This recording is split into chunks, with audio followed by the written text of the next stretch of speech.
Alright guys, let's begin by looking at the overview of week 1 of learning the basics of a digital audio workstation. So what you're looking at here is the overview itself, obviously, because this is what I'm going to do right now. Second lesson that is going to begin is what is a DAW. So this is going to be a little, very briefly, I'm just going to talk about what a digital audio workstation is, why we use it, and what is its purpose. And that's going to be very simple. And then the third thing is probably the most important one, that among all of the lessons, and I keep on saying this over and over again, learning concept is more important than softwares. All right, that is one thing that you need to take home, is that. And then we actually begin by touching a DAW and beginning how to download it, obviously, because we need to start somewhere, and we start by downloading Reaper for both for Mac and for Windows. But it's going to be straightforward. That is something you will I know that you already know how to do.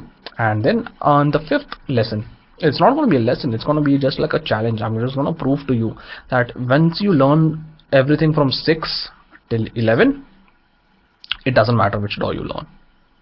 So if you learn the things from 6 to 11 and many things in the later coming weeks as well, it won't matter which DAW you learn, but I can prove it to you, and this is where I begin the challenge to myself, right? And then 6 to 11 is just going to be you learning the actual specific things. What is a track, how to create it, how to set BPM, snapping, navigation, marking, looping, and color coding.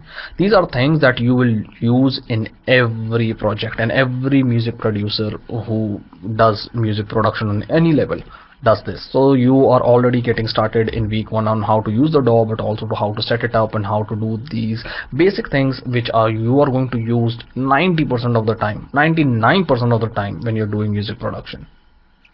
And then in the 12th one, I'm just going to prove to you that, see, this is gonna everything that you've learned is going to be like this.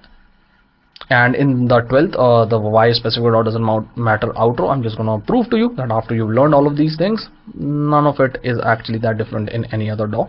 And I'm just going to give you a little bit of examples, and we're just going to move on from there onto week 2.